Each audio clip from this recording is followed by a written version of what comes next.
Human.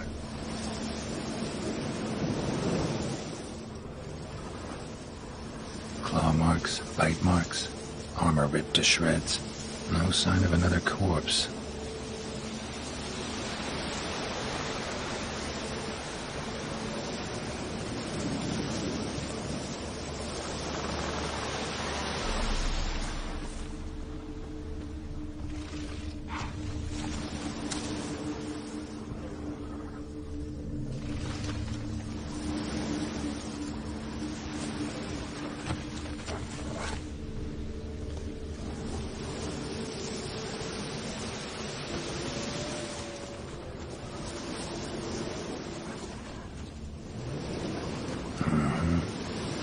Monster.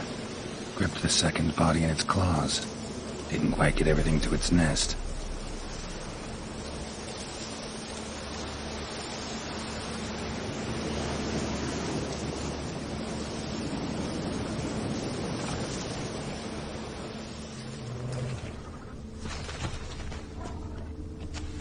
Piece by piece, follow the thread.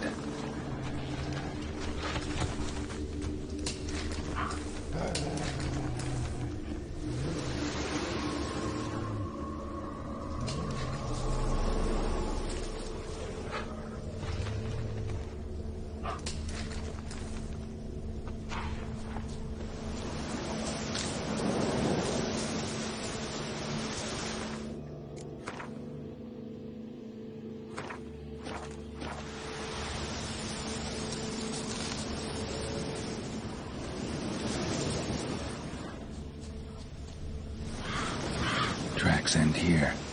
Damn birds must have picked the ground clean, but they've already found the rest of the corpse probably. All I gotta do is follow the cawing.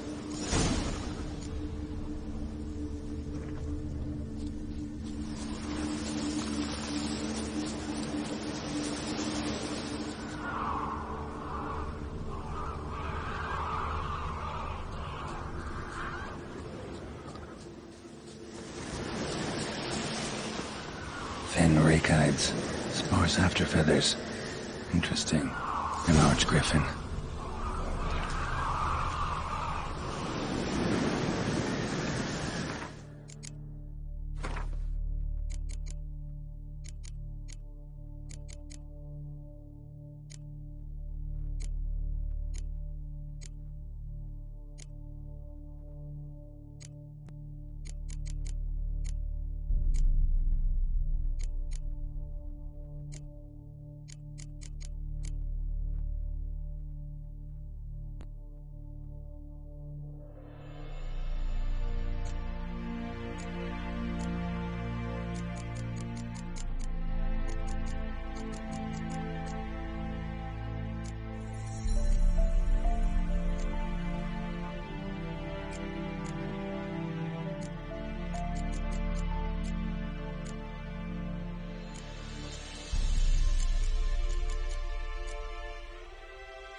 Empty, except for leftovers.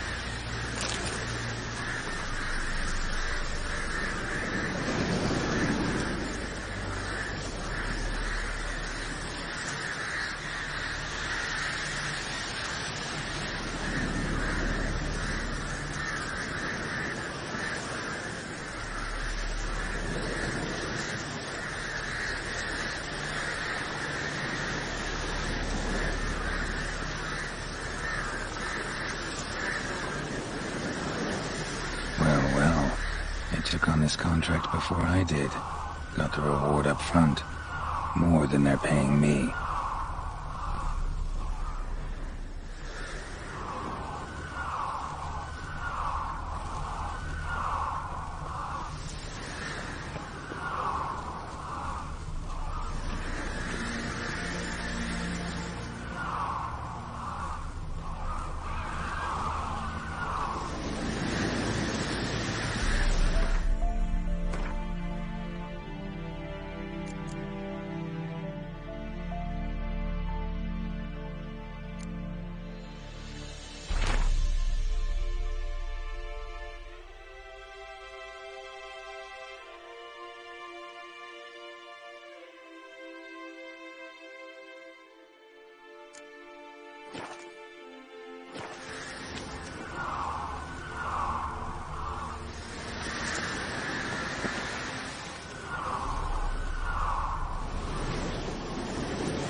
Time to act, please.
on, Roach.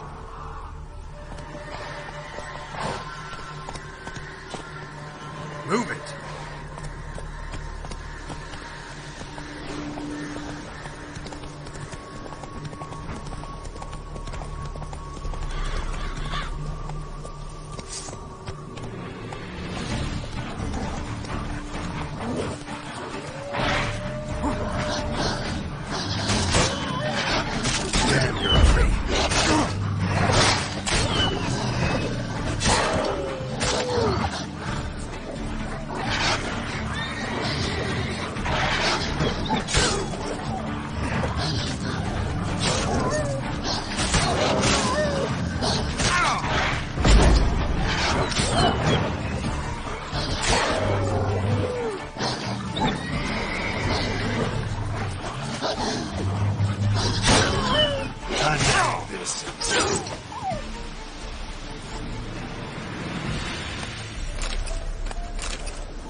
Move it!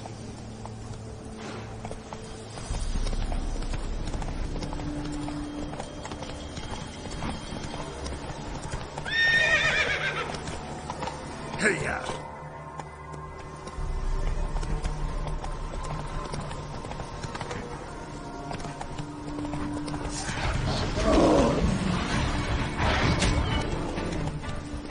Go, go!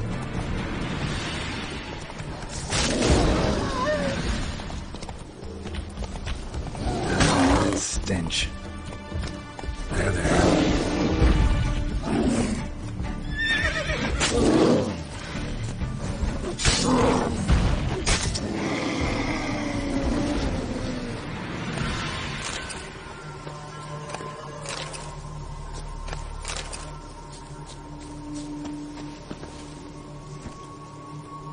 Move it!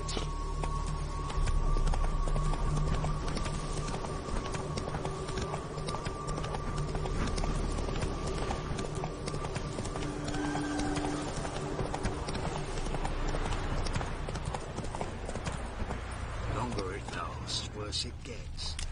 Rather was like our pay a whole week. He's trying to cheat us too. Purse I got was full of counterfeit crowns. Look at here. Bronze with just a lick of gold on it. Means the Redanian coffers are near empty. Well, any progress?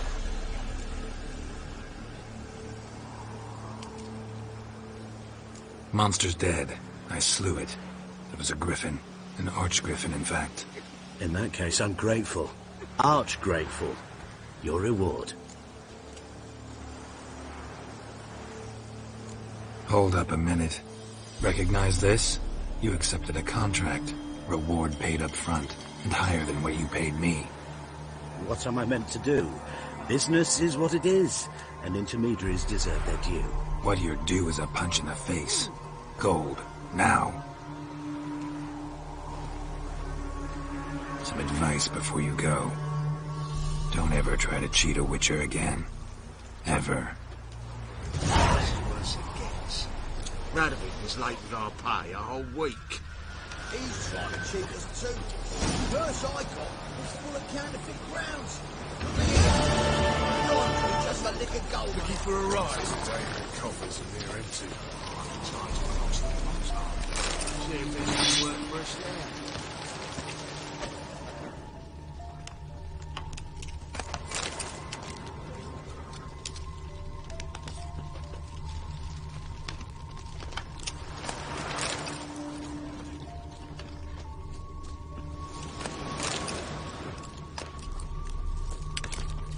Longer it lasts, worse it gets. Rather was late with our pay a whole week. He's trying to cheat us too. Purse I got was full of counterfeit crowns.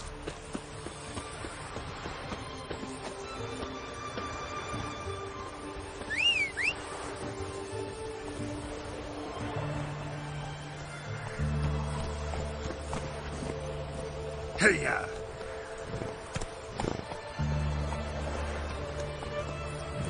Run, Roach. Come on. Mama says that if someone's really, but I mean really bad, Hiya!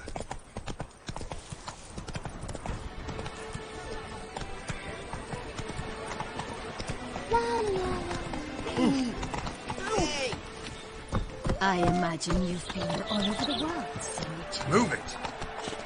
Oh.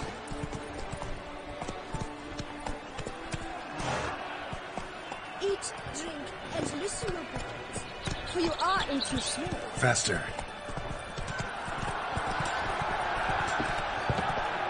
I believe I've made myself clear. I should...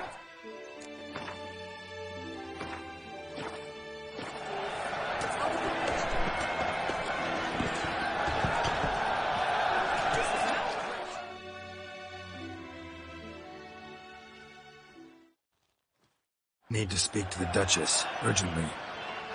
All right, you scamps. Story's done. Go find your parents. But the Pomerine, what about the story of Riddick and the dragon? A tale's for another time. But take a good look at the man who stands before you now. This is Geralt of Rivia, the master witcher who lent his valiant hand to the defeat of the giant Goliath. Master Witcher, is it true virtue always trumps villainy?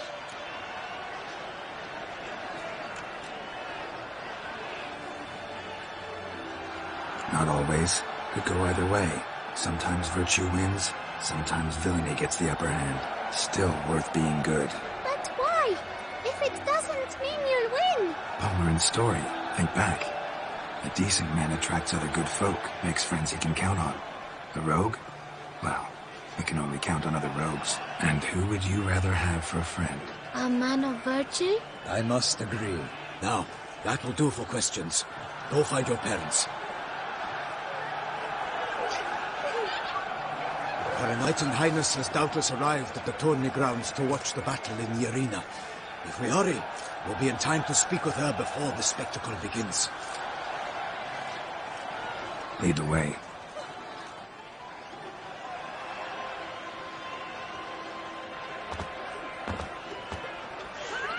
Who's fighting? Nilfgaardian gladiators? Close, but not quite. As we'll soon see. Someone's gonna fight a Shalmar? With maybe some bells on its tail to confuse it, slow it down? Whatever is the problem? The beast is a gift from the Emperor, no less.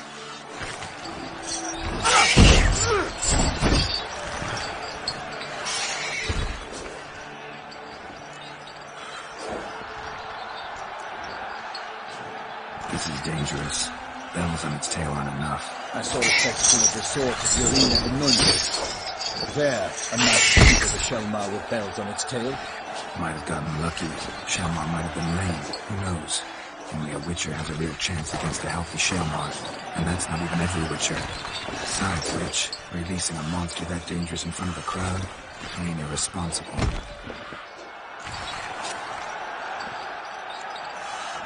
Who's going to fight the beast? Guillaume, the young man you met. Yeah. Mentioned he'd promised his heart's captor a monster trophy. Great love demands great sacrifices.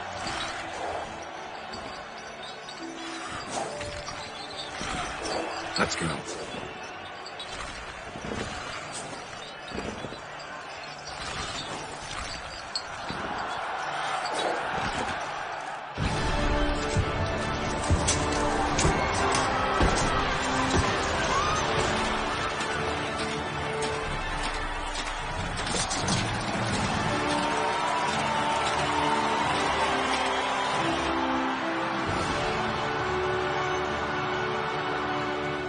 I dedicate my imminent victory to fair Lady Vivian.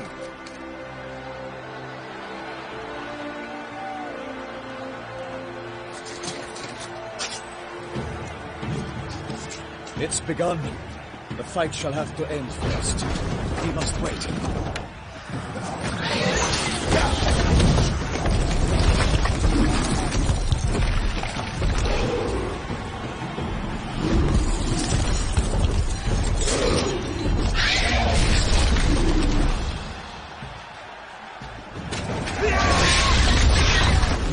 bad feeling about this.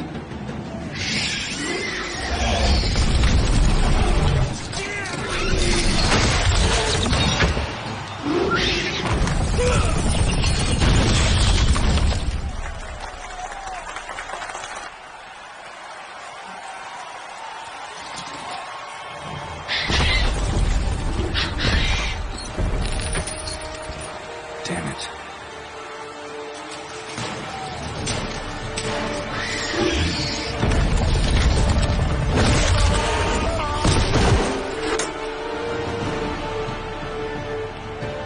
We have to help him.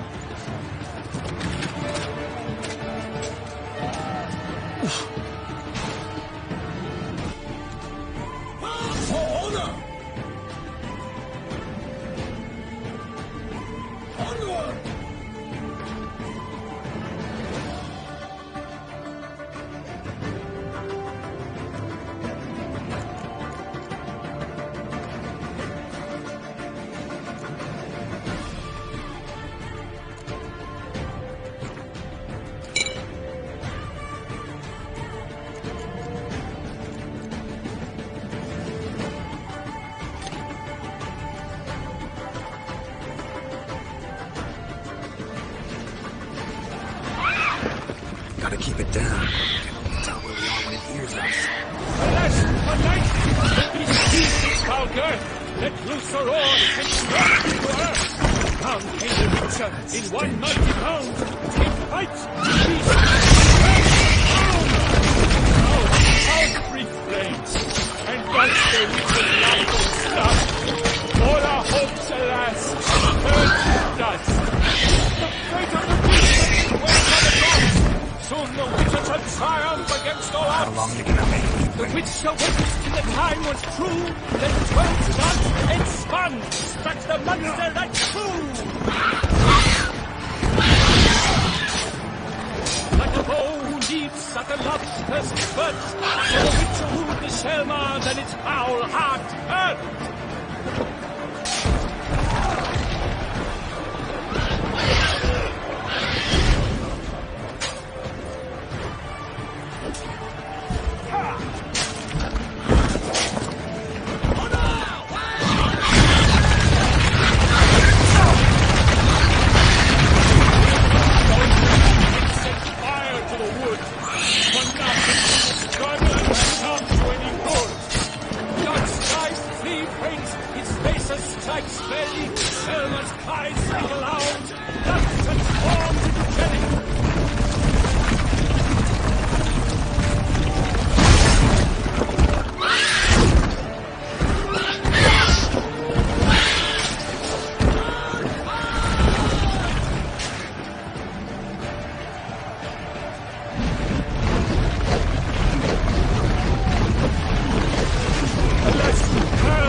Defeated by Geralt of Rivia, master of the witchering trade.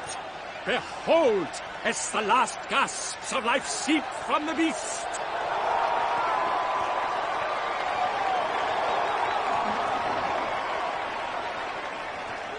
Master Geralt, do what you must. Finish the deed!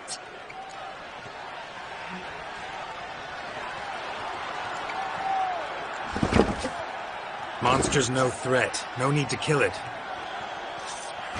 A victor may always show mercy. It is his right. Long live Geralt the Merciful! Pikeman, see to the beast.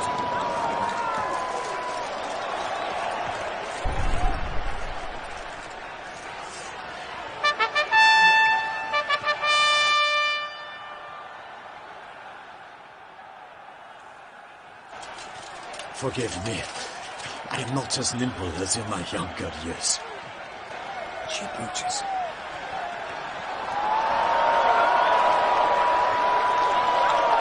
Geralt, we must talk. With him. You shall talk later, in the medic's tent. Geralt, magnificent, breathtaking. Your Grace. We knew that to summon you was a brilliant idea. We are delighted, ravished to have struck upon you. And I'm truly honored. See to our young hero. Hop, hop. For we must make off with Geralt. We should talk. We had been long awaiting your arrival. Had nearly lost hope. Then suddenly, that entrance, so spectacular.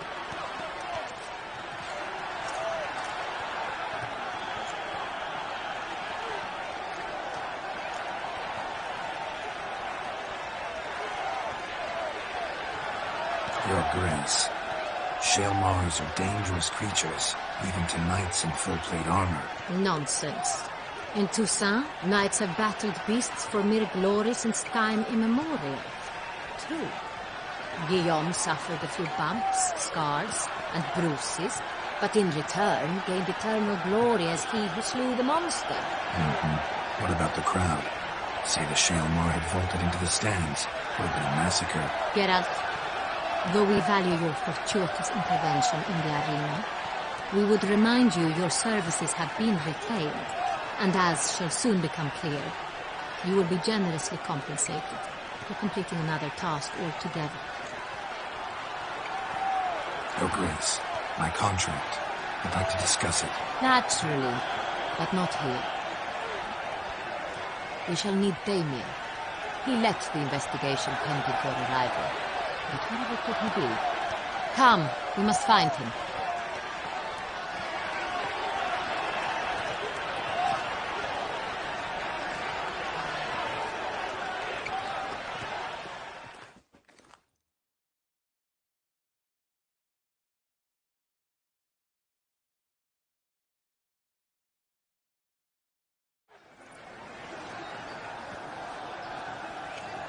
Tell us, have you come alone? Or did Viscount Julian accompany you? Wish to see Dandelion, Your Grace? Yes. I mean, no. Yes. But solely to tell him we regret. Yes, deeply regret rescinding the death sentence we so justly handed down upon him. If we could turn back time, we would make certain he sat in a tower till he rotted. No, we would ensure he was broken on the wheel, then drawn, hanged, and quartered.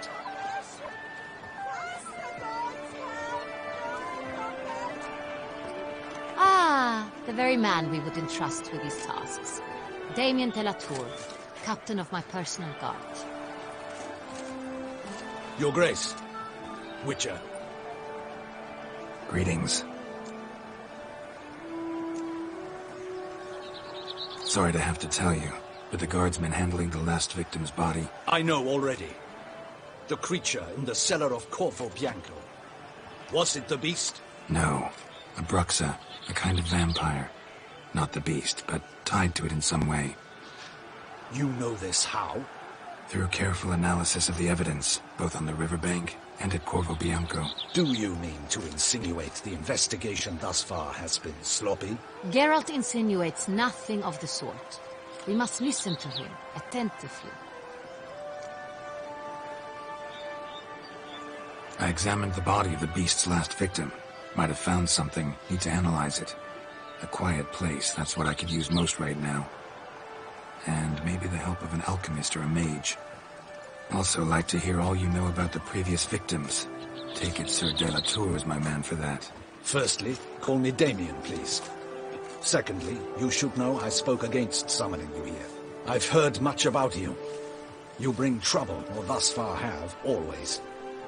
And we've enough trouble as it is. Yet we are capable of defeating the beast on our own, without an outsider's help. I've no doubt about it. Damien, we settled the matter of the Witcher's employ some time past. Definitively. Since you have broached it nonetheless, let us discuss Geralt's pay. Are the legends true? Do Witchers usually demand that which you find at home, yet did not expect? Not quite, Your Grace. Law of surprise, it's something we invoke at times, but rarely. Usually we just take gold. Disappointing. This law sounds rather romantic.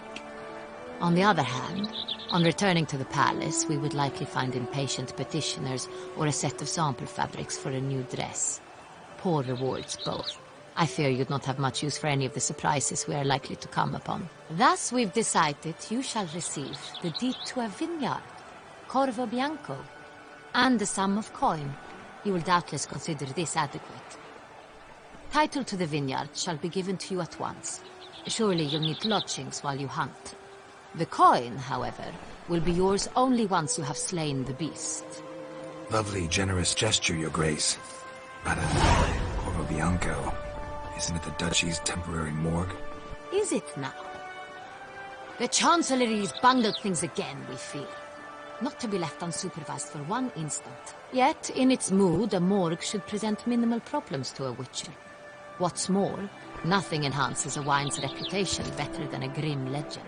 Thank you, Your Grace. I accept the contract, of course. But as I said before, I'll need some information.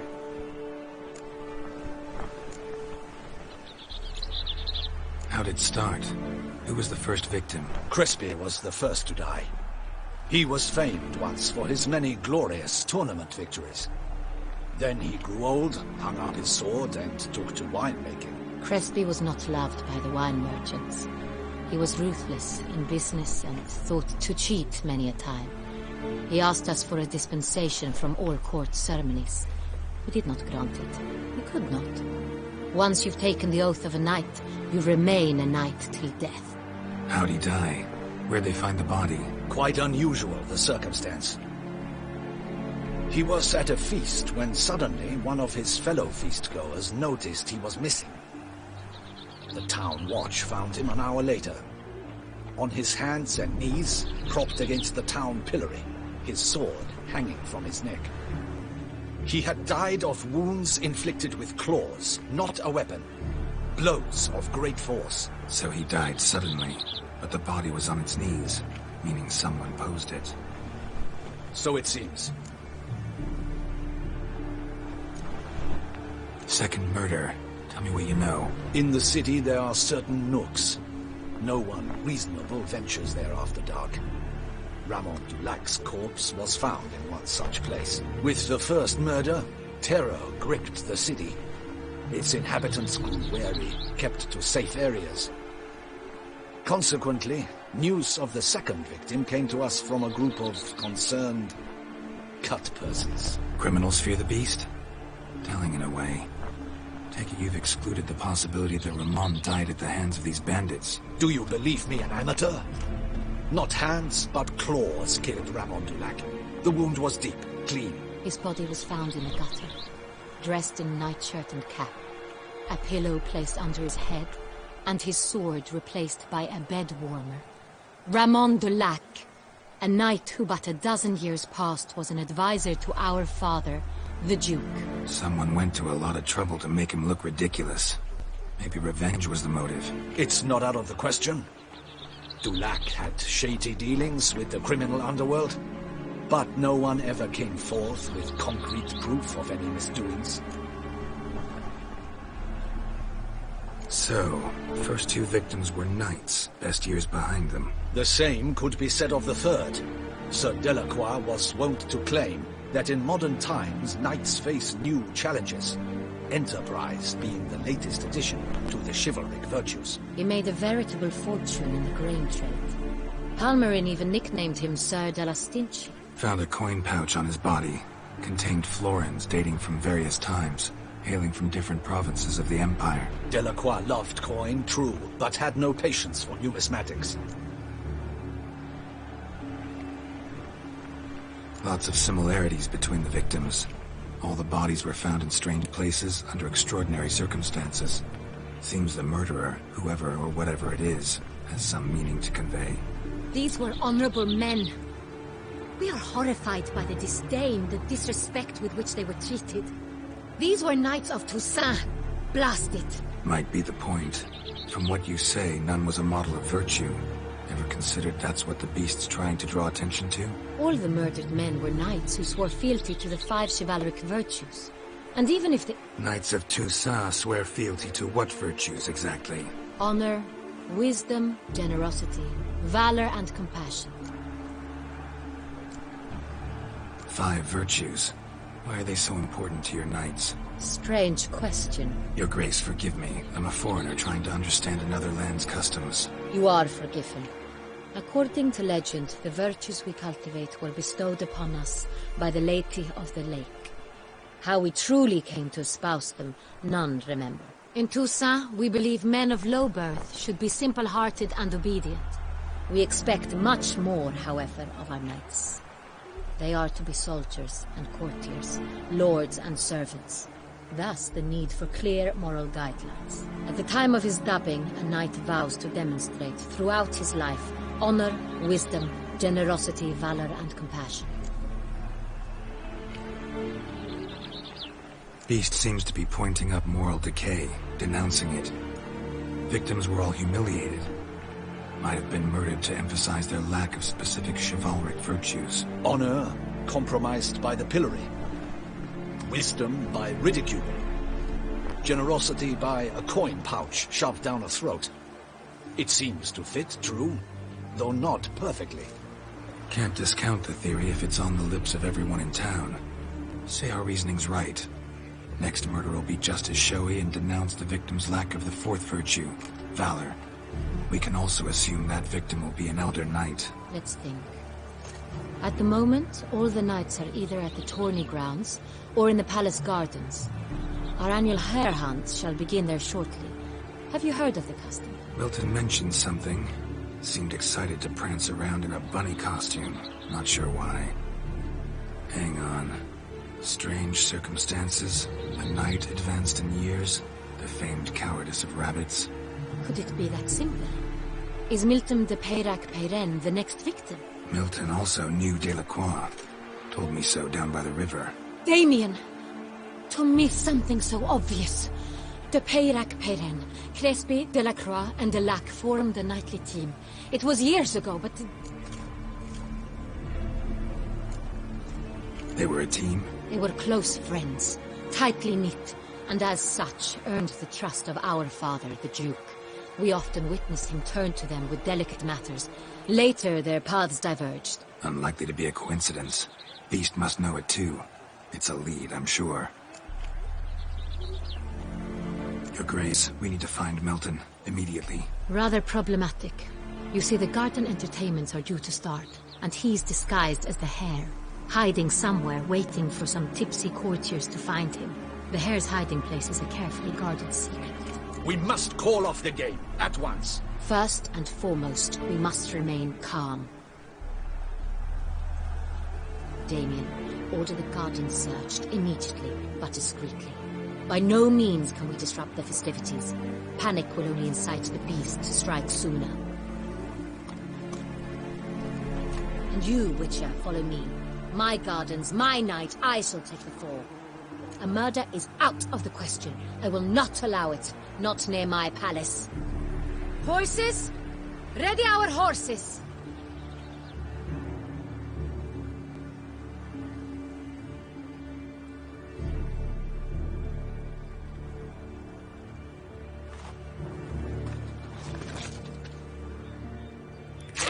Your Grace!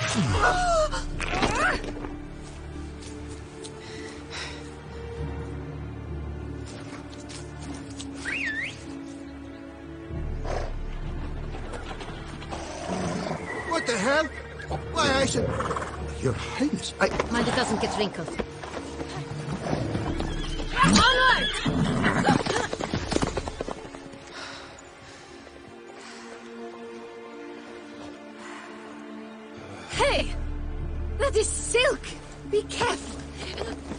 Give it to me!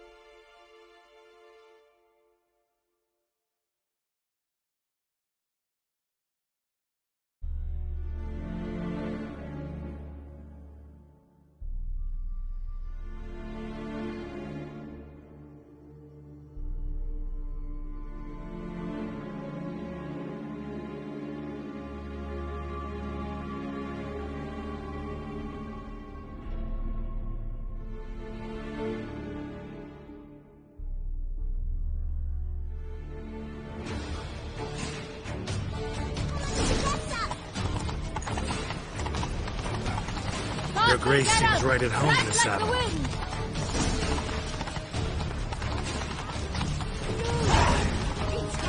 the path! Clear the way, I said! It's part of the game.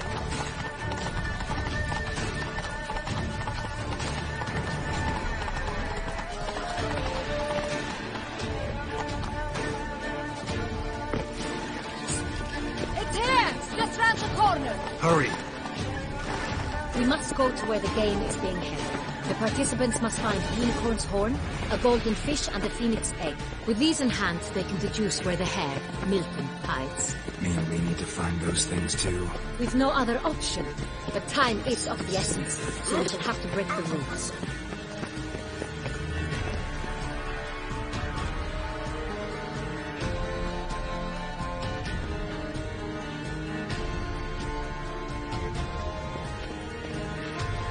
Second port, through here.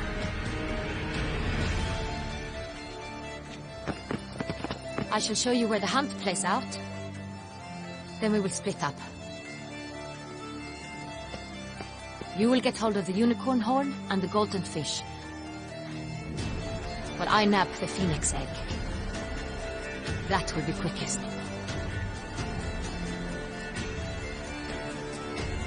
The unicorn. How do I catch it? It's terribly skittish, true, but I'm sure you will find a way to earn its trust. Turns around, over there, look. Golden fish. Do I need a rod or a net? Please, Geralt. It's not a real fish. Look there, towards the water. See the lights? The hunters are trying to hook the fish from boats. You must simply dive in and find it. The golden fish and the horn both contain things or clues that will help us find Milton. Once you have fish and horn, find me among the other Phoenix Egg hunters. All clear? Then let's get to it.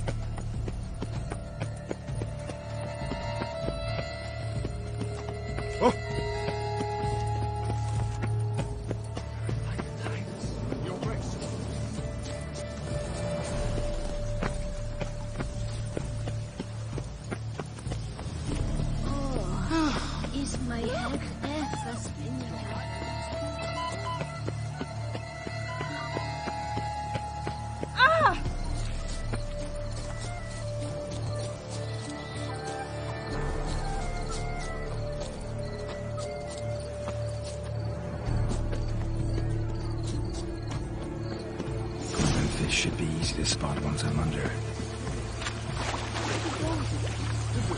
What the places? Did someone just dive in the water? Perhaps that's the way to... To the rules? If you want to go, this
Hey, wait.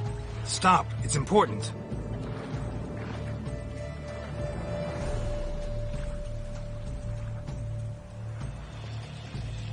King Cormorant, sire, accept this offering we bring. Prithee cast upon us your merciful eye, and bear before us its secrets. As the moon is heavily coursed of trace, in my domain I await that moment of grace, when a soul of good or ill repute brings me a gift, fitting tribute.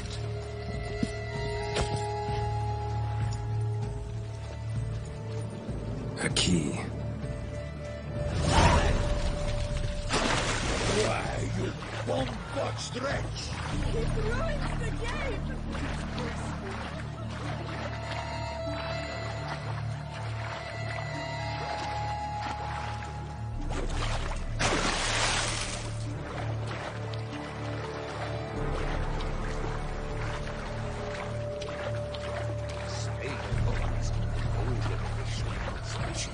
What then would you suggest I replace? Spade holds Dark secrets tend to from the very world that she like to song. The light is positively useless. She can't possibly see.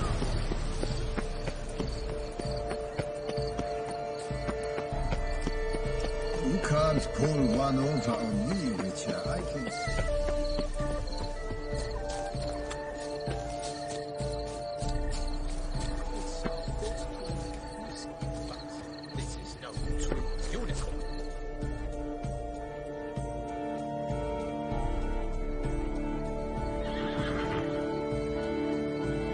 Perhaps an apple will work. Or some sweets. We would not be in this predicament, dear sister, were you still a virgin.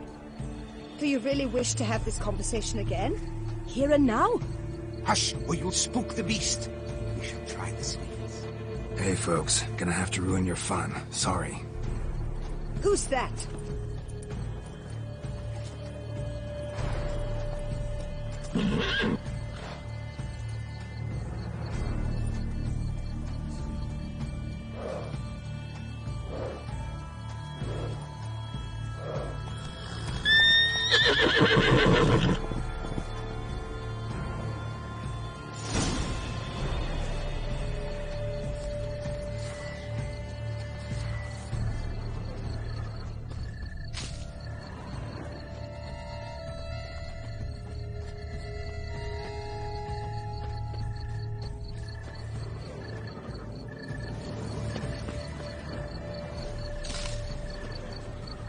Ophir is thought to catch Roach likes carrots.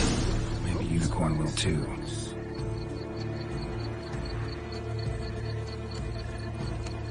This is an outrage. An outrage, I Roach tell won't you. eat bread either, except if it's stale.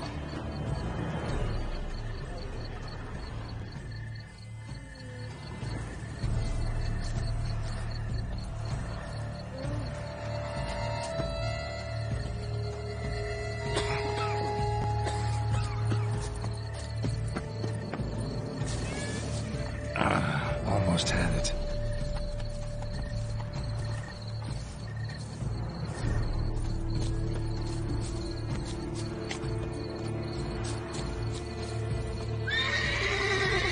What would you say to a delicious, crunchy carrot?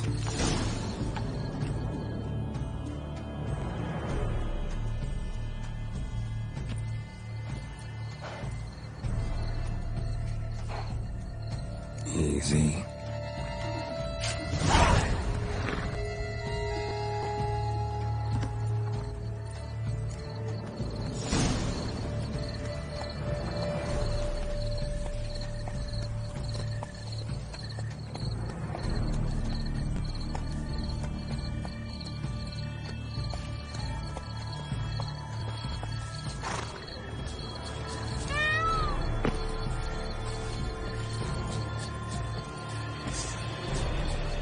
But you're brave.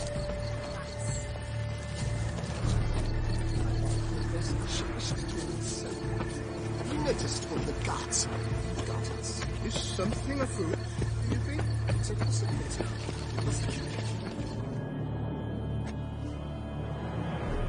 If you please, Your Grace. We do not please. We act out of the highest necessity.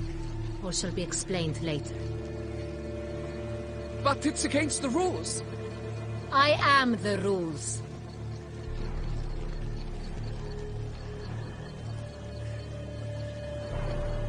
Geralt! At last. Got a key and a clue. And I've another. Show me yours. Who wrote this drivel? I begin like a groan, hollowed out with ease, then end like a mouse, with a head of hard cheese.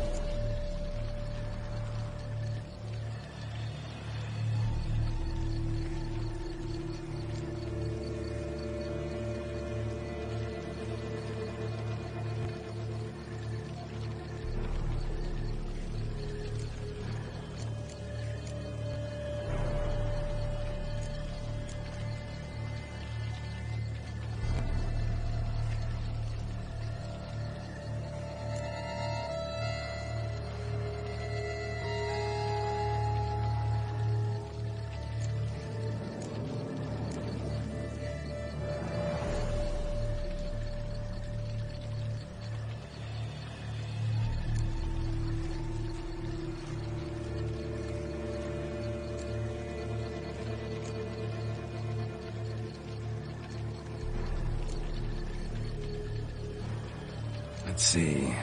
Grown with ease gives us green, right?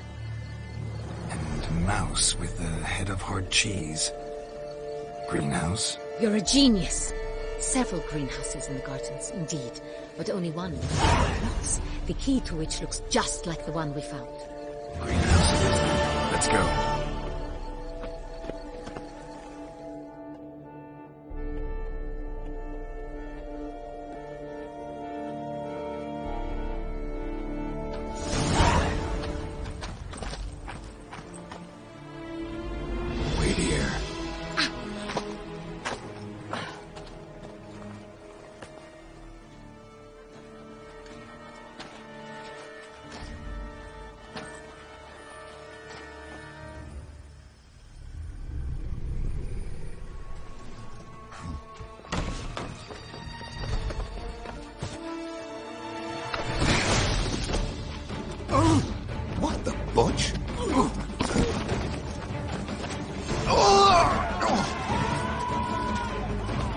What was that?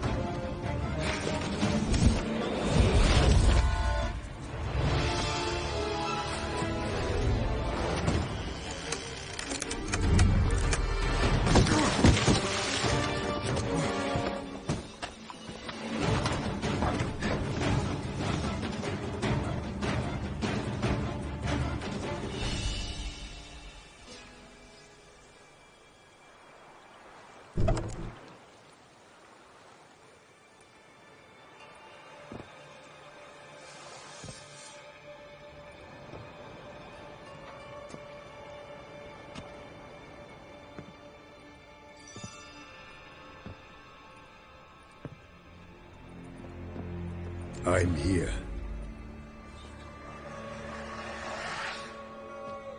This belonged to you, maybe?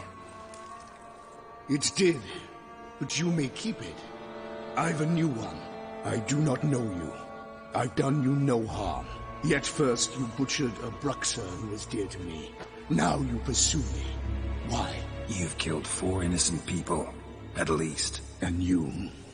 How many innocents have you cut down?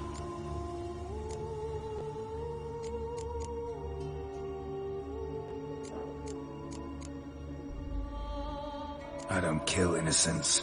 Murderers, though, you bet. I'll soon be done. I've but one left. And you, should you not stand down. And once you're done, intend to leave? Go kill somewhere else? No. I intend to live. Happily ever after.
silver.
To stay where you were.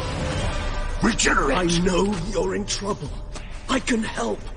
I'll help myself!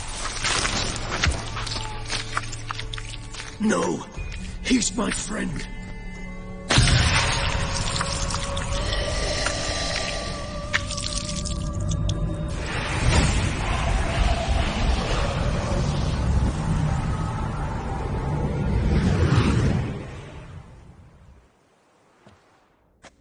Yes, Geralt, it's me. Regis? You alright? All is well. All's in order. Wounds such as these heal on vampires in moments. But we've not seen one another in ages, my friend. At least in human terms, that is. How's this even possible? Last I saw you...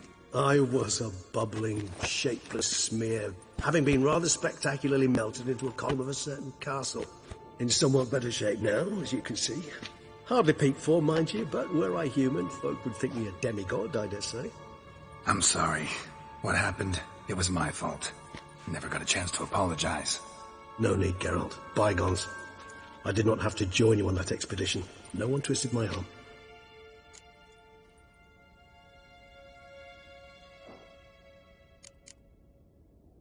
Miraculous regeneration.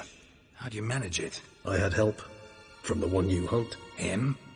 How? And what have you been doing all these years? Not the time nor place for such stories. I suspect we'll get a chance to speak at ease and at length later. Now, however, we must deal with the reason that brought us both here.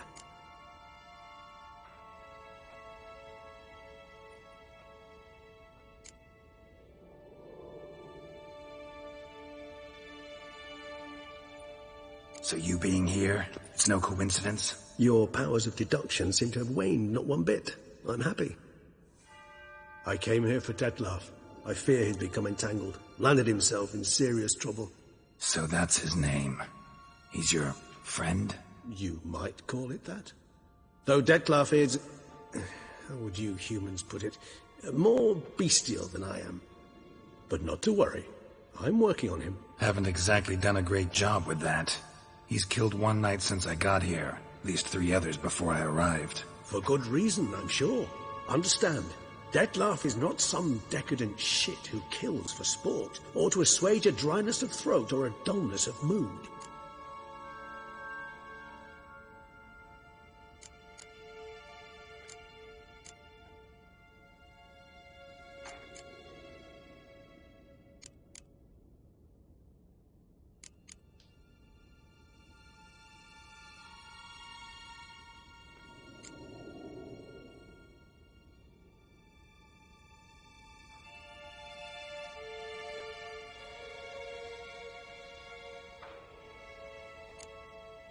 Everyone's got their reasons, but he's crossed a line. Want him to stop. Don't give a damn why he's doing it. Perhaps you should. Motivations change the contours of all situations. A thief who steals to feed his family versus one who steals out of greed. Would you not treat them differently? You mean to suggest Detlaf's killing out of some worthy, dire need? I merely suggest he's not a bloodthirsty monster who murders simply for the joy of it. That's just not him. Despite appearances to the contrary, you two are quite alike. You've both noble hearts, yet you both are wont to perform ignoble deeds. When circumstances force you to, of course. Remember the year 964? That was 3 centuries ago. Blind fear gripped Rivia, Lyria, and Spala. Women and children were dying. Their mutilated, dismembered corpses littered the fields. Brute of Lyria. Read about it. Chewed up almost 200, then fell to a common poacher supposedly armed with a dagger blessed by some prophet. It fell to Detlaf, who then found a poacher asleep in the brush near his snares and dropped the fiend's corpse at his feet. And thus, a legend was born.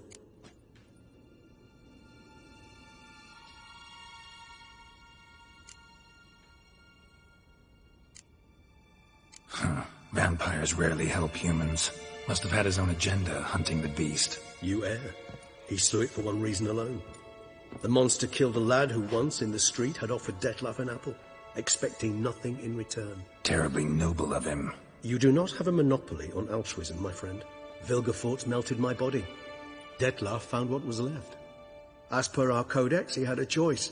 To leave me where I was, or to care for me and nurture my remains. He chose the latter. Regenerated me at no small expense in his own blood. Do you know what that means to a vampire? The gravity of the endeavor? Probably same thing it means to a human. You owe him your life. Much more than that. The act itself made us blood brethren. A bond so strong humans cannot even imagine. Which is why I know something ill is afoot. Always had an overdeveloped sense of empathy. Each vampire has a unique talent, one they hone over centuries. It's precisely what renders it so difficult to classify. Detlaf's trump card is his herd instinct, his tribal propensity. In point of fact, he prefers the company of lesser vampires and shuns that of humans. If he walks among you, killing egregiously, it can only mean something's upsetting, immensely.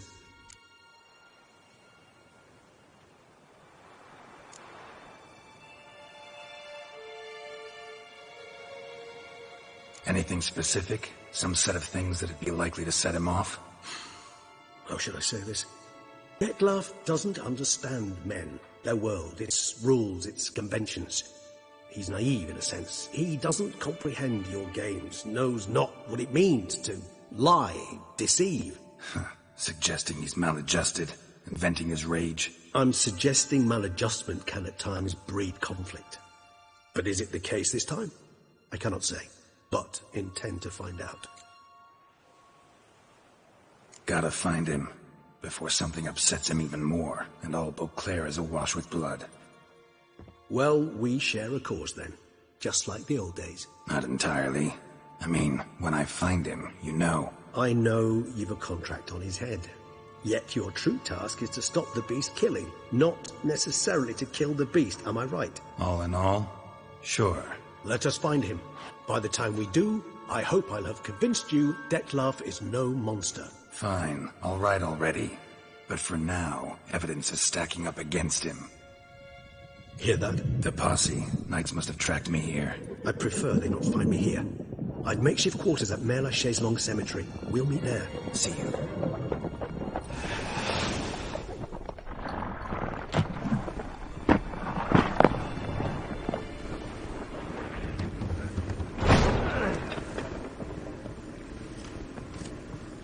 Witcher, we flew here as fast as our courses would carry us. Yet I fear we're late all the same. Pray, where is the beast? Still investigating. About to inspect this site. Withdraw your men before they trample all over the evidence. Sirs, we must let the Witcher do his work. Milton's murder cannot go unoffensed.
Show me what you got.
Regis! Damn it. Locked. No way I got the place wrong. This is it. Gotta be. Gotta be another way in around here.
Decaying bones. Ikimors must have tunneled into the grave.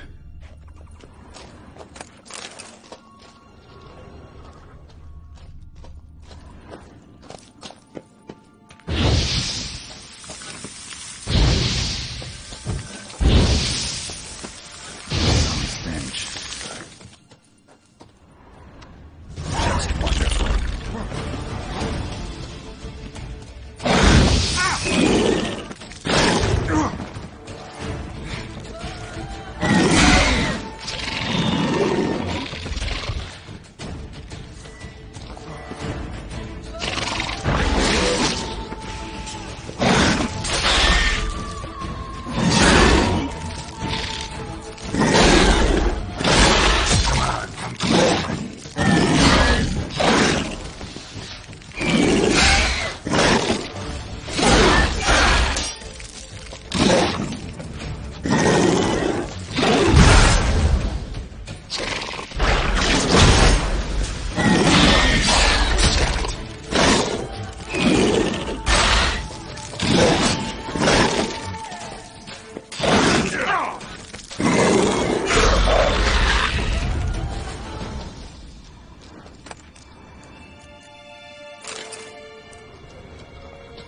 Decaying bones. Ikimors must have tunneled into the grave.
An illusion.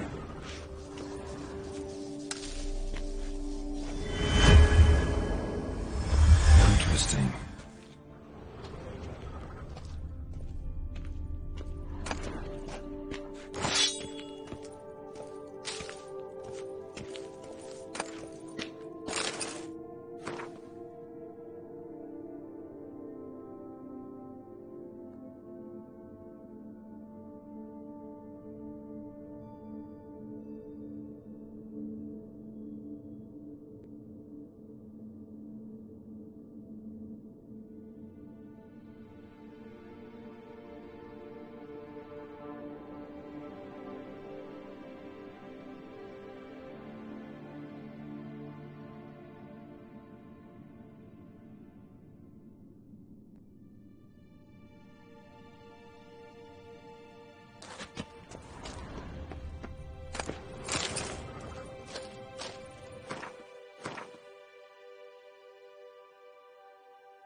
Agreed to meet a vampire at a cemetery.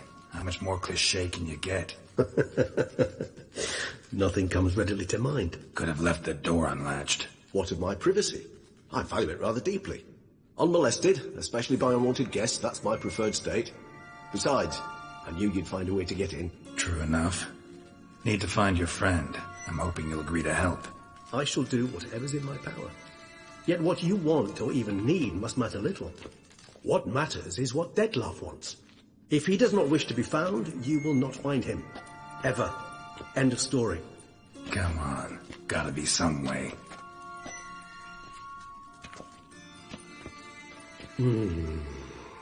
Vampires can evade detection by the senses, and no divination magic works on us.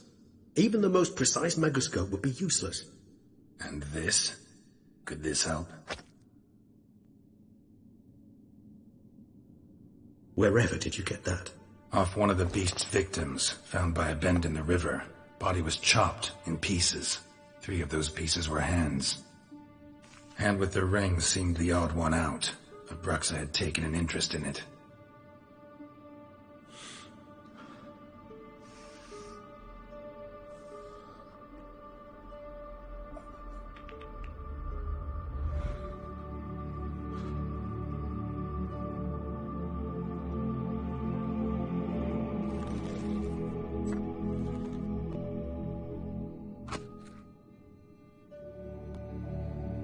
It's Dettlaff's hand, without a doubt.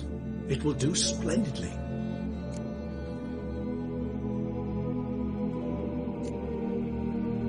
Ring's pretty intriguing. Made of no metal I've ever seen. And the ornamentation. It comes from our home, where we lived before the conjunction of spheres. It's actually mine. I received it from a dear old friend. You might call him a humanist. He saw us vampires as guests here. Guests who owe their hosts, meaning you humans and the elder races, respect. Respect? Meaning not to treat us like cattle to be slaughtered for food? Precisely. And the reason why I, in turn, gave it to Dettlaff. To remind him of the ideals my old friend championed. The hand. What do you plan to do with it? You've heard of Kovinaris' theory of tissue memory retention. Rings a distant bell. Read about it in Alchemia Oblitera. There's a copy at Kaer Morhen, tattered, nearly disintegrated. But if memory serves, Kovinaris never managed to prove it worked. He did prove it, just never managed to publish his findings. He and I corresponded, you see, after we became friends. Thus, I know he completed his research and performed the first tests. It's complicated, so without delving into details, it is possible to use any piece of tissue to reconstruct what a whole body experienced. How's it work? We need any special equipment? We must brew a decoction which Kovinaris gave a rather poetic name. Resonance.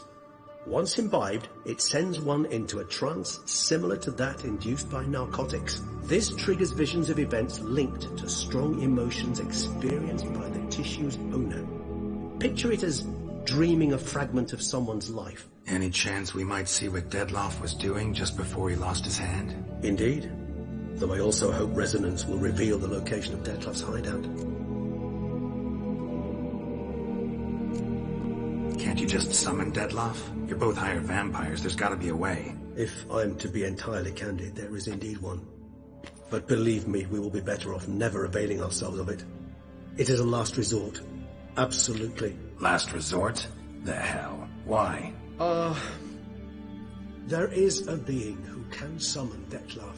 Possesses the authority, even the power, to force him to appear in a given place. But the very act of contacting this being, well, it's akin to walking a slack line extended over a chasm filled with molten lava. An exercise as perilous to me as it would be to you. A risk I'm unwilling to take. I beg you, let's do it my way. It will be both quicker and easier. Kovinaris spent half his life proving his theory. Wild guess. Making a dose of resonance won't be easy. You guessed correctly. In addition to Dettlaff's tissue, we shall need a powerful occipital lobe stimulant. Effectively a poison, to make one susceptible to visions. Well, got a few ingredients to choose from. Unfortunately, all are pretty rare. There's Mamoon glands, the closest ones I know of are in Vizima. A spotted white saliva would also serve, but they were cold to extinction over a century ago. Could go with a kobold's eyes, but the creatures are sentient. Rather not gouge one's eyes out. Given that we lack the time to sleuth this out ourselves, permit me to summon some help.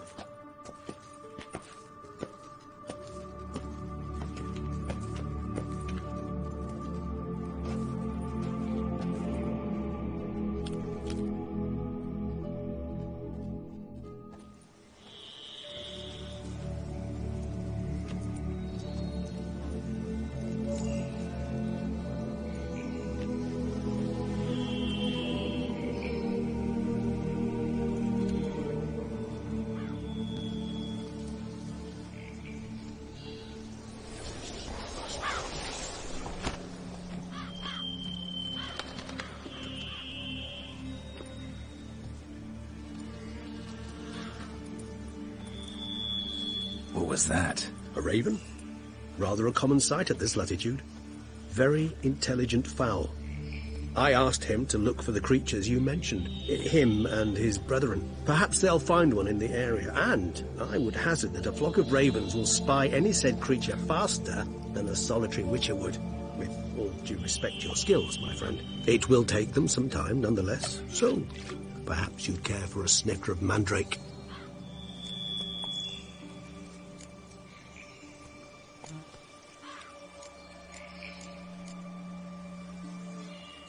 Rarely say no to a snifter. Sadly, this is but a weak infusion rather than a proper distillate. Even better. I remember your mandrake hooch. Made people say things they'd have rather kept to themselves. Now, what could Geralt of Rivia prefer to keep to himself?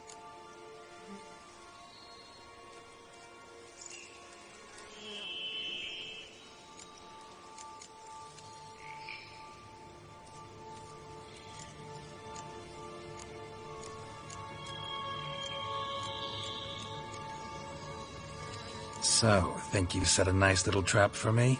Sorry. Want to get me to confess? Gonna have to try harder. I love a challenge. In that case, my ears are cocked. What must I do? How about you get the ball rolling? Reveal one of your secrets. Vampires, intriguing creatures, must lead fascinating lives. Anything in particular interest you?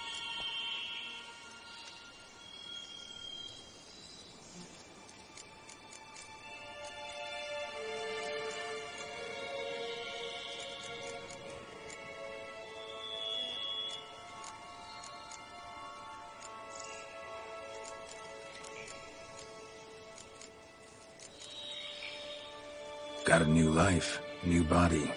That give you a new start? Blank slate? Starting all anew is a very broad concept. What exactly do you mean? Your blood addiction, say. Wondering if your body's the same, if it still remembers. Maybe if you drank now, you wouldn't get hooked. All addictions are a form of slavery. Re-addiction's not a risk I'm willing to take, just to test a hypothesis about corporeal regeneration and whether propensities carry over. Fair enough. Curiosity, that's all. Sorry. Not to worry, Geralt. Curiosity is a natural reaction under the circumstances, apart from which I've always valued that trait in you.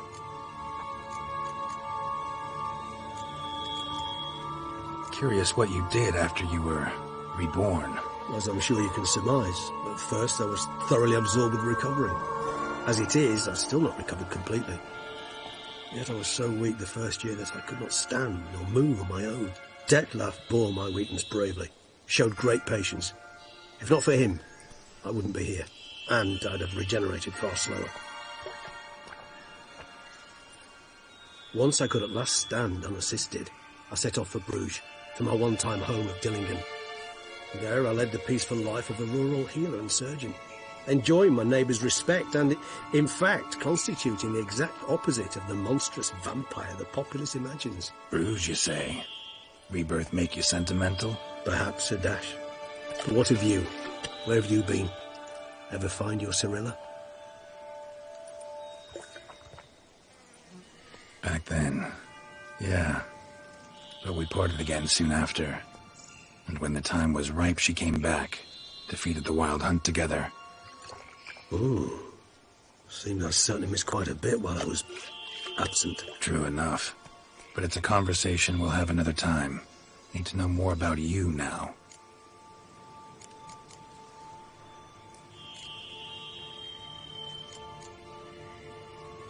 Gotta ask you the big question. One everyone wonders about. What happens after death? You wish me to tell you if the human belief in the gods is well founded? Well, that I do not know. We vampires differ exceedingly from you humans. Our matter, that of which we are composed, can exist without form. We require neither a heart, nor a brain, nor air to breathe. But were you dead? As humans understand death, yes. Feel anything? Understand anything? It's rather hard to explain. I felt something very unsettling. Something I cannot even name, for I did no reasoning. Only after rebirth did I begin to understand that what I had felt was cold and unimaginable fear. If not for Detlef, I might have drowned in an eternity of icy terror. Can't have been alive then. Sheesh, experience like that must be vicious. Indeed, it's hard to compare to anything I know. Yet you are aware we don't see death as you do. The way you cling to life, we find it entirely peculiar. You are mortals, ergo it's a foregone conclusion. You will die. It's but a question of time. Thus, I often find myself wondering why you try so very hard. To die at 20 years, 40, even 100, what's the difference? They're all but the blink of an eye. Depends on your point of view. Man who's got 1,000,000 crowns to spend can't possibly understand one who's only got 20. Very true. One's outlook can indeed change much.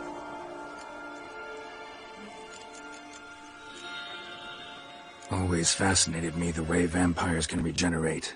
A hand growing back is one thing, but Detlef recreating you out of a wet smear? Something else entirely. A difficult and laborious process, but one that's possible, as my presence proves. But I've heard you too had quite the adventure. They say you lost your memory. For a bit, but Triss helped me get it back. Actually, pretty damn lucky I only had amnesia. Yes, you humans are rather buggered in those terms. To strip you of life is, well, just plain easy. I've always pitied you in that regard. We vampires are much harder nuts to crack. If a member of another race kills one of us, we can be reborn with a living higher vampire's help. However, if one of our own strikes the deadly blow, death is permanent. There can be no rebirth. One of the chief reasons why vampires long ago swore never to fight one another.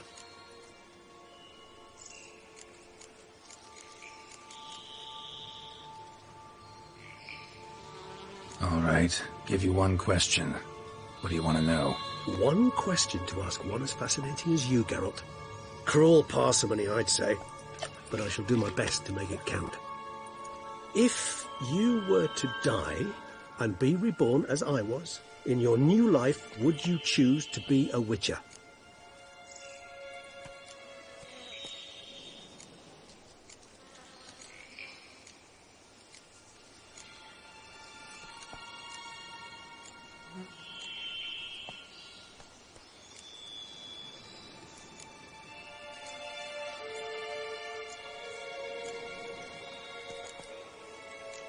See, Regis. Doubt I'd know how to be anything else. Ever tried? See, you're determined to get an answer, to find out if I like being a witcher. Just refuse to ask directly, as always.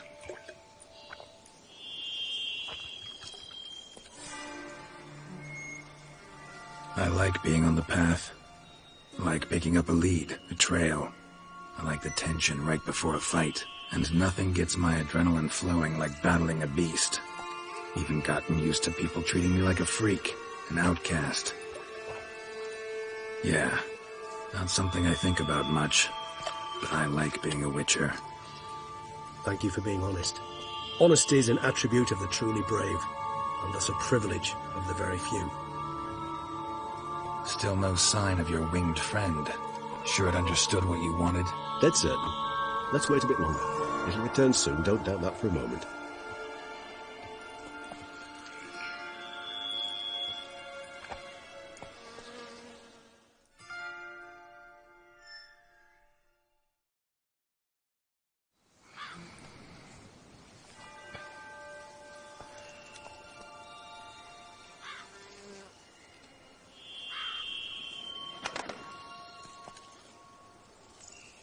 Ever vigilant, even in his sleep.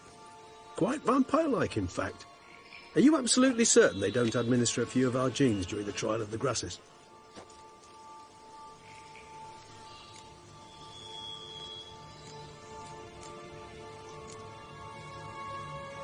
Appreciate the compliment. Got something for me? You were right. No kobolds or mamoons for miles around. Knew it. Allow me to finish. You see, there's this spotted white. It haunts an abandoned residence in the Caraberta woods. Impossible. My brethren hunted down every last spotted white before I was born. Then it seems you must revise your knowledge of spotted whites. For somehow this one managed to survive your brethren's onslaught. It seems I know this home it haunts. Recall a tale about it. Locals believe the place cursed. Perhaps that's how the whites survived entirely unmolested. Whites rarely appear in the woods, even less likely to find them in abandoned human homes. They inhabit remote wildernesses, old abandoned cemeteries. What's your point? This might not be a spotted white after all. Your little helper might have made a mistake. I sincerely doubt it. Ravens are devilishly intelligent creatures, and they've highly developed observational skills. What exactly did they observe? The area around the estate. It's covered in spoons. Spoons? Spare me the skeptical smile. I'm but the bearer of this news. Or perhaps this spotted white is a hoarder. Or the spoons are somehow related to the curse.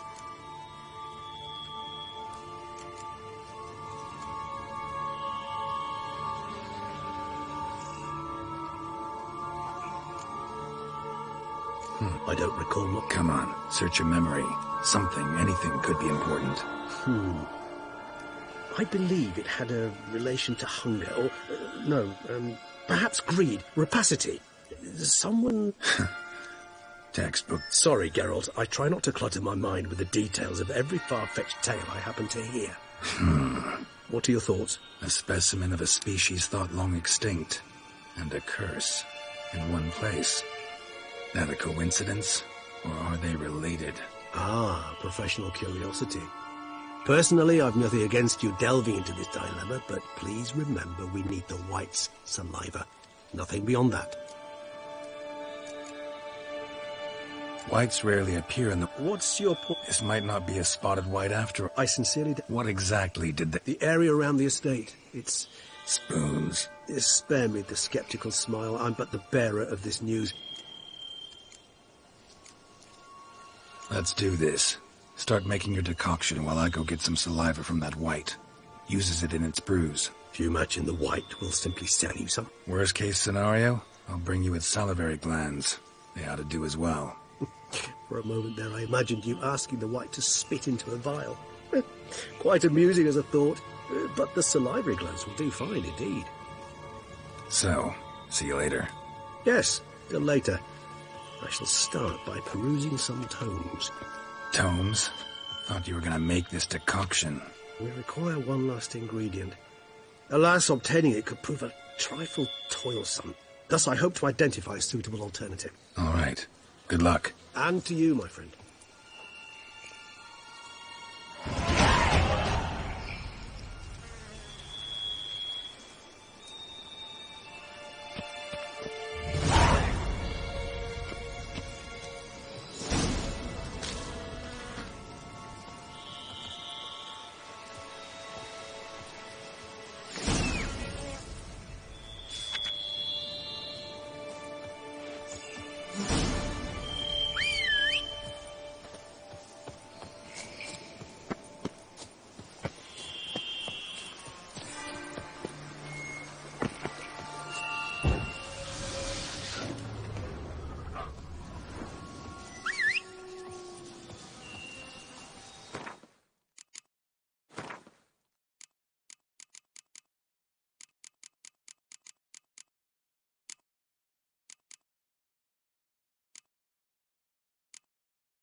Giddy up.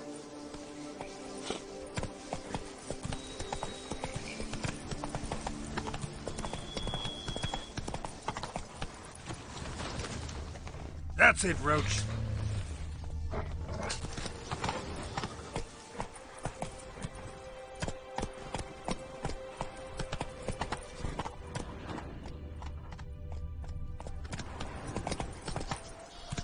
Go, go.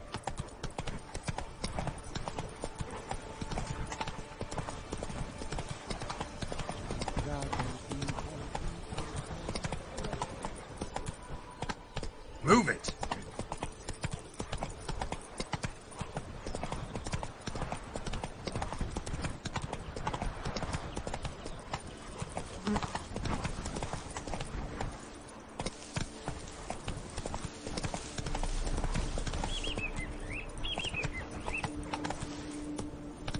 Let's go.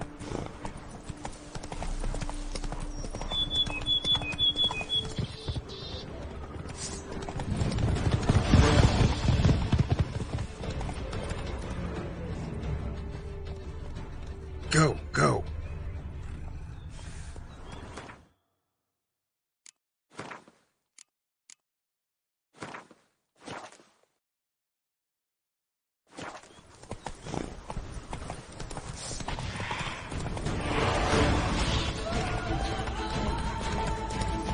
Calm down, Roach. Our guests. Never a good omen.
his raven wasn't lying. Spoon all over the place. That's too nervous.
Strange. I get a sense that the spoons are beating out some kind of rhythm. A message. Trying to tell me something.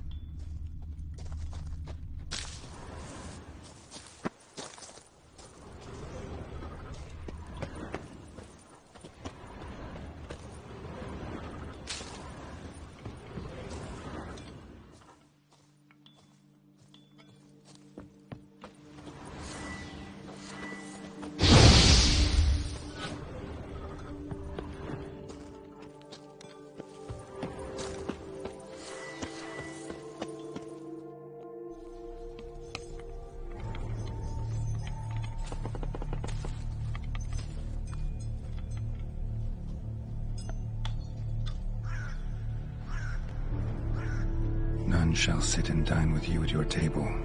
No spoon you have shall sate you. Never again shall you wish to spy your reflection in the mirror. Sounds like a curse, all right.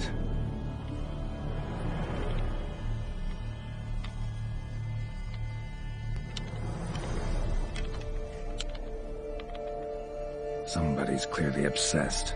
Regis mentioned the place might be cursed. Can't be a coincidence. Need to look around.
Show me what you got.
pigsty.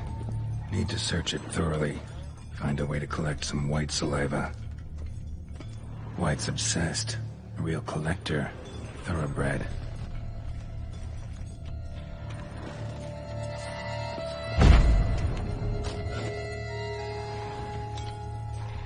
Spoon. Pretty ordinary. Maybe a little old. Spoon's incredible. The craftsmanship. Must have graced a rich man's table.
Poor girl. Realized she was changing into a monster. Recorded it in her diary.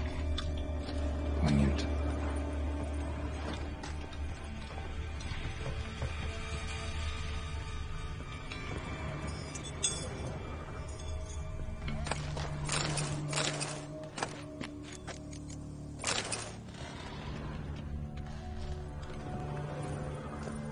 Smashed mirror. As if someone couldn't stand to look at themselves. The monster. Journal's author, maybe?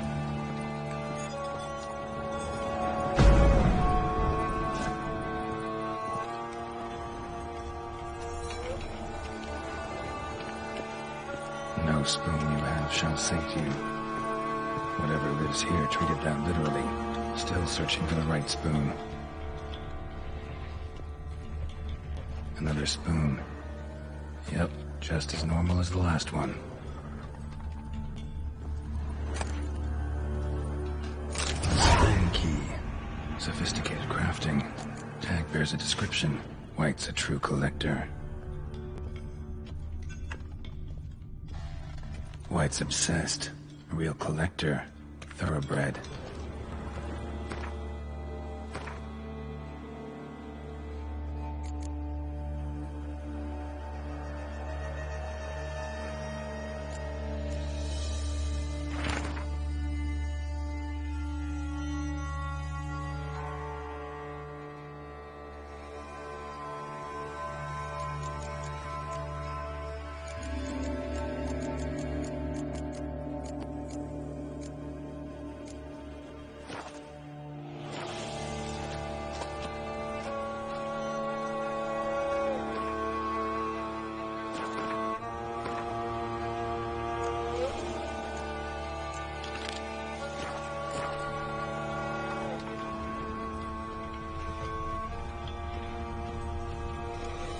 Spoon.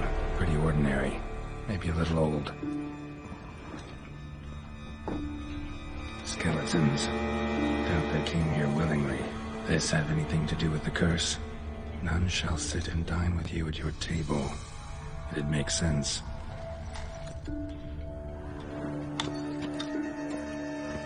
No claw or fang marks. Probably choked to death. None shall sit and dine with you at your table. No spoon you have shall sate you. Never again shall you wish to spy your reflection in the mirror. Right arm bit right off. Teeth all knocked out. Somebody tried to force feed him. Broken neck. Indentation in the skull's lateral surface. Smacked in the head with something heavy.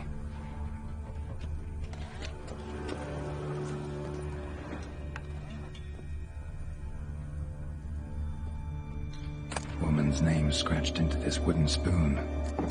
Romantic. Woman's name scratched into this wooden spoon. Romantic.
Actually does seem like a White's lair. Bit atypical, but still. Cauldron should be somewhere around here. Another spoon. Yep, just as normal as the last one.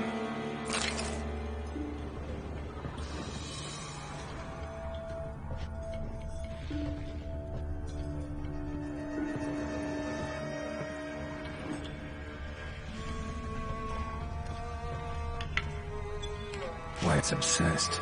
Real collector. Thoroughbred. Cauldron I was looking for. White's not particularly tidy. Table set. White who lives here is getting ready for some sort of feast. White that lives here, definitely afflicted by a curse, and it's been trying desperately to lift it. Spoon. Pretty ordinary. Maybe a little old. Another spoon. Yep, just as normal as the last one.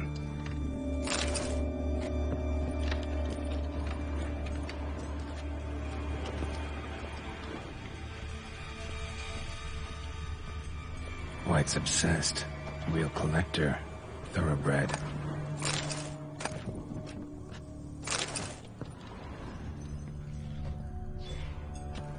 Cauldron's empty, unfortunately. We just need some brew. Afraid he won't get that. No choice but to hide and wait for the saliva glands and their bearer. Need a spot that'll let me observe the cauldron.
Thousands of them here.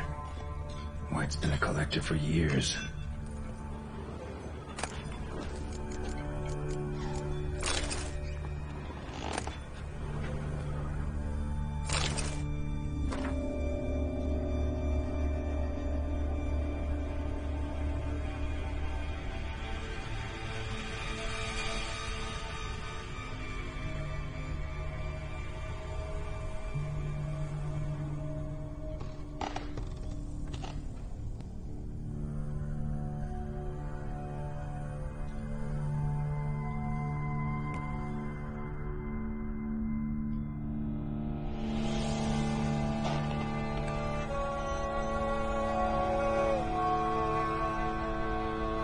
Spoon. Pretty ordinary. Maybe a little old. Another spoon. Yep, just as normal as the last one.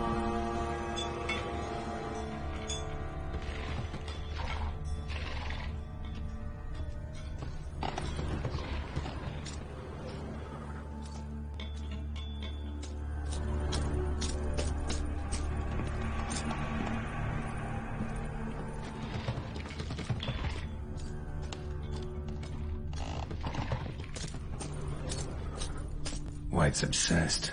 A real collector. Thoroughbred.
Not gonna hurt you.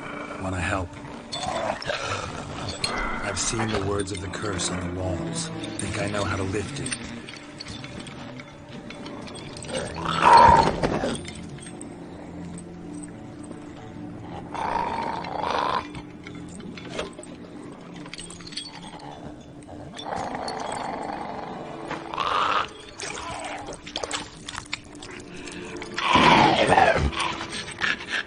Tried to bring folk here, convince them to sit at the table with you, right? Well, I'm gonna be your guest now. Your willing guest.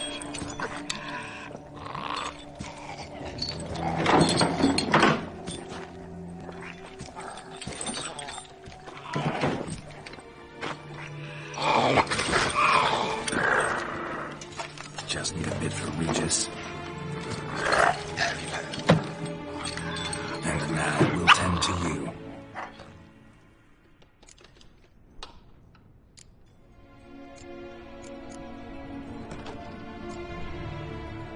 Need to get this right. Words of the curse were, none shall sit and dine with you at your table. No spoon you have shall say to you, never again shall you wish to spy your reflection in the mirror.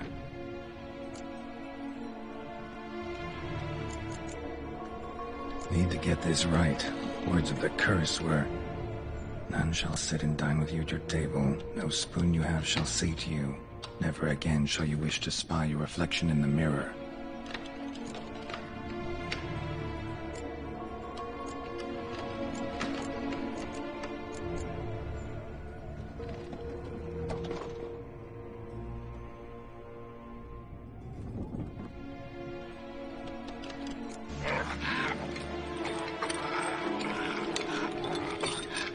We can't use spoons. No, that won't work. You've been looking for a spoon that would feed you, but there's no such spoon. We need to eat without spoons.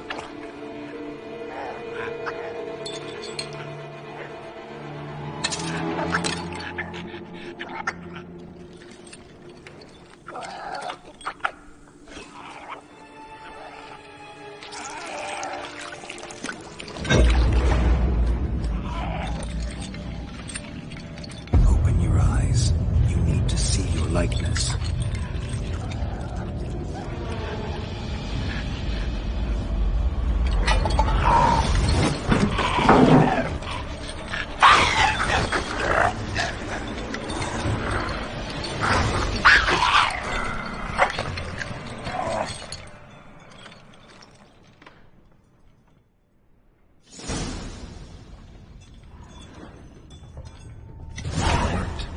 Just not quite like I expected.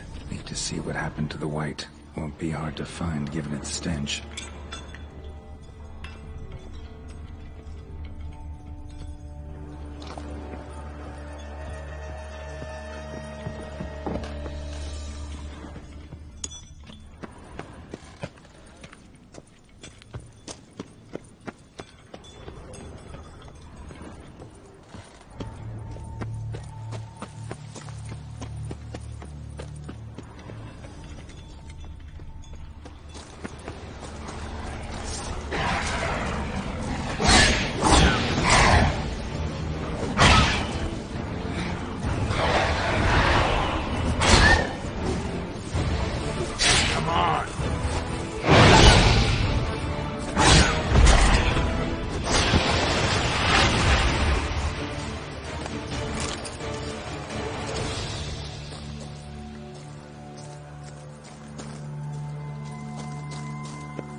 Easy. Not gonna hurt you. Eat. I must eat.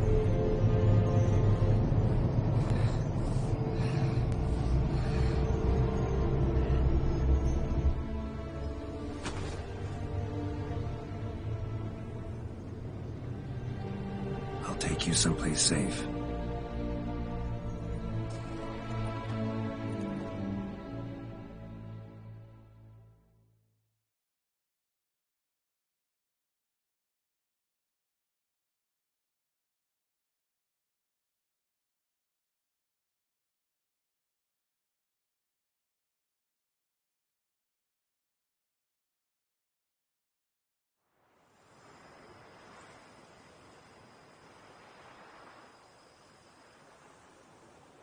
So I took her by the hand and led her here. Seemed the only sensible place for her.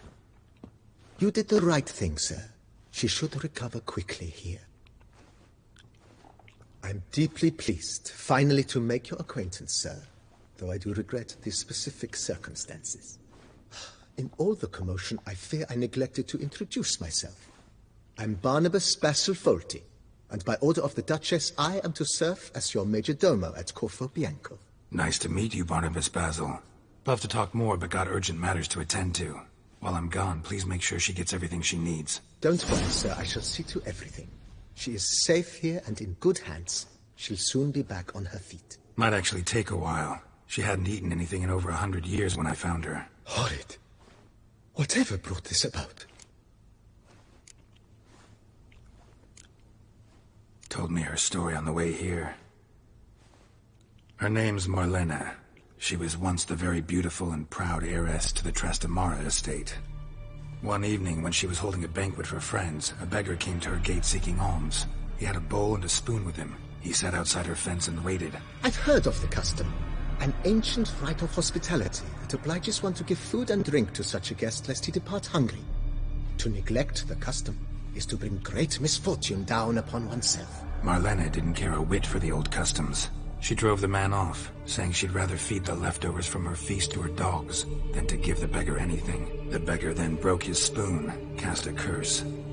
She was beautiful, so he said she'd never wish to look at herself in the mirror again. Since she adored feasts, he swore no one would ever wish to sit and dine with her. And as she even refused him the crumbs from her table, he swore she'd never find a spoon in the world that would sate her hunger. A harsh punishment. I imagine lifting the curse was hardly simple. Curses are tricky. They play on irony.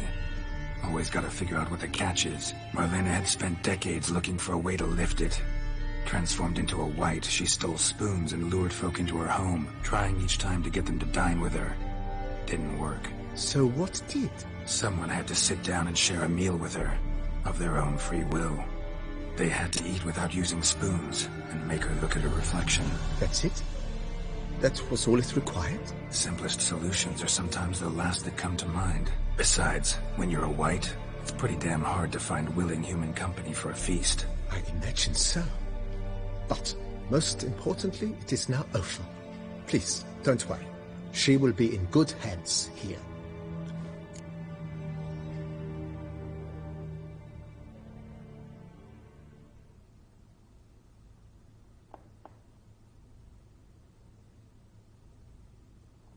Vineyard comes across as a place with a rich history. Know who owned it before me? Baron Rossel, who went bankrupt, forcing him to sell the estate to the Duchess. The Baron, in turn, had purchased it from Monsieur Bolius of the Headsman, a truly colorful man of Kedweni origin. He was actually a headsman? No, not him, but his great-great-great-great-grandfather. Indeed. Apparently, he was a common cutpurse who somehow secured for himself the post of ducal headsman in Beauclair. Went about his work with an exceptional penchant. They say he chopped off more heads than there are grapevines in the ducal vineyards. He never hesitated, not once. Never sliced unevenly, never botched a job.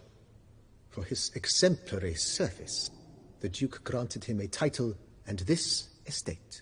Monsieur Bolius, on the other hand, was an engineer in his younger years. Once retired, he settled here and took to producing wine. Sadly, misfortune struck, and he lost his sense first of smell, then of taste. Additionally, he could not drink alcohol. His medic forbade it. Shame that. He gave up making wine? Not at all. He made even more of it. Began throwing wild balls to which he'd invite friends from far and wide, in order to treat them to his wine and delight in the fact that at least someone could enjoy it. It's the sort of man he was, Monsieur Bolius. Mind giving me a little tour de Corvo Bianco? Not in the least. Follow me, please. I think it would be practical to begin on the hill.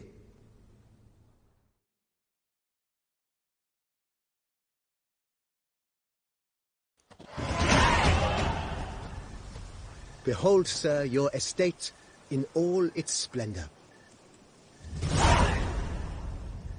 Pretty vast. Indeed. And now, sir, allow me to show you a handful of interesting details. Follow me, please. Been a major domo all your life? Yes, I come from a long line of major domos. My father was a major domo, as was my grandfather before him, as was my great-aunt. In fact, she was the one to start the tradition. Great-aunt? A hard woman. It is said that already as a child, she knew where she was going, and went there. When she arrived in Beauclair, she signed on as a chambermaid at one of the vineyards, then slowly worked her way up to major domo. She dragged the rest of the family up the same path.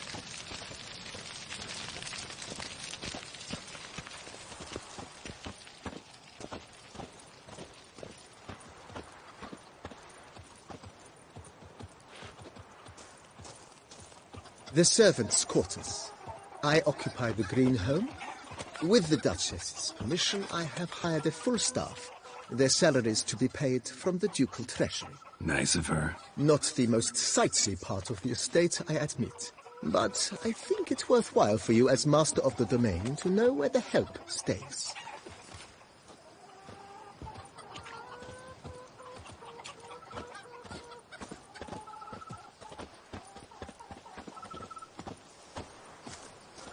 Follow me, please. Baron Rossel ordered the vines in this part of the estate uprooted and olive groves planted in their place. They look beautiful, especially come spring. Don't look at all bad now, either.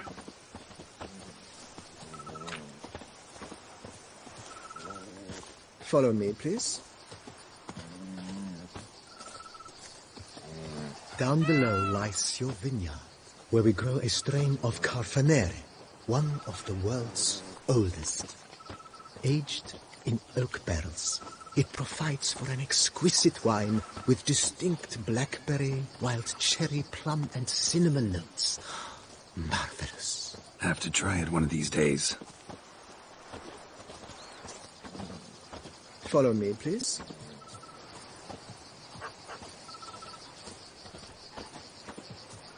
Nice well. Picturesque. Yes, though it ran dry long ago.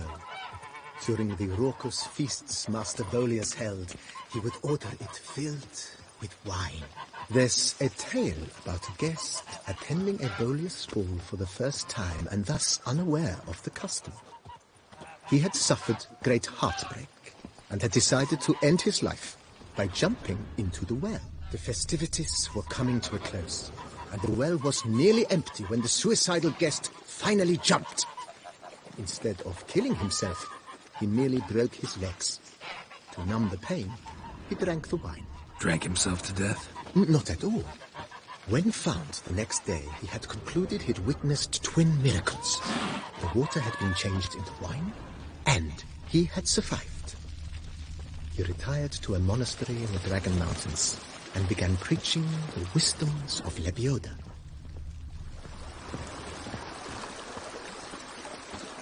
Follow me, please.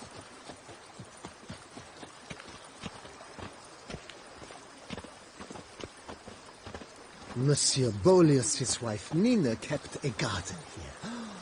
A supremely lovely place it was. Bit neglected now. I agree. Yet nothing stands in the way of restoring it to its former glory, and once again planting it with herbs and other vegetation.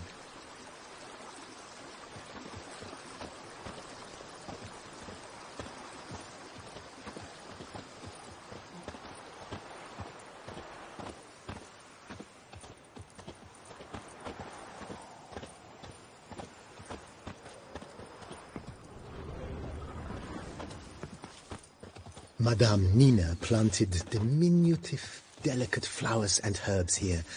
One might say their aroma still hangs in the air. You're quite the romantic, Barnabas Basil.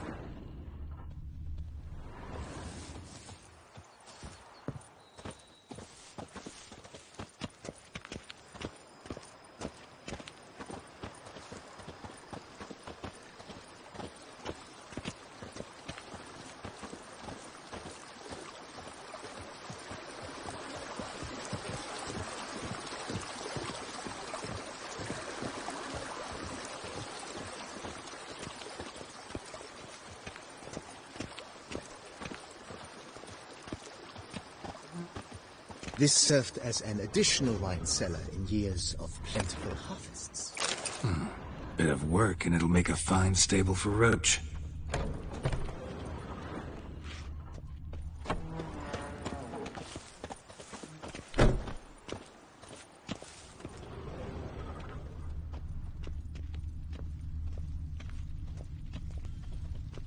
The cellars, voila. During Monsieur Bolis's time, wine was kept here, but Baron Rossel used it to store olive oil as well. I took the liberty of cleaning up the mess, which I made while fighting the Bruxa. Thanks, Barnabas Basil. Appreciate it.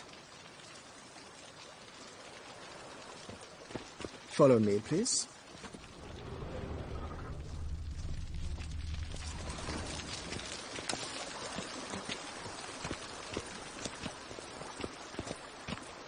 As you can see, the facade is, how to put it, slightly stained.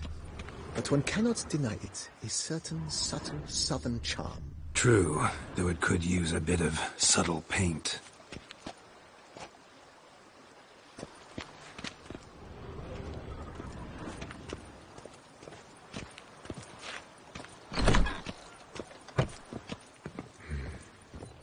And welcome inside.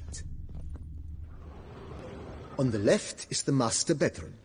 On the right, the dining hall and kitchen. Upstairs, you shall find the guest room, currently used for storage. Not a bad idea. At the moment, the house is only minimally furnished. Yet I believe we will, together, devise some innovative arrangements. A few paintings, for instance, would breathe new life into the abode immediately. With that, sir, you've seen the full lay of the land. Corfo Bianco is a beautiful estate. Though one must admit, time has taken its toll. Forgive me for being forward, but if you were to choose to invest a small sum towards its beautification, consider me at your service on the matter. Think I'll take you up on that. Be sure to come and see you if I decide to do any remodeling. Mentioned the place could stand to be spruced up. Oh, most decidedly, sir. The question is where you would like to begin this rejuvenation.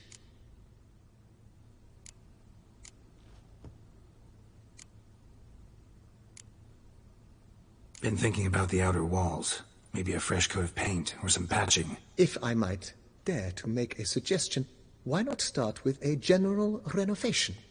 I once oversaw such work at Admiral Rompelli's summer residence. The effects were simply breathtaking.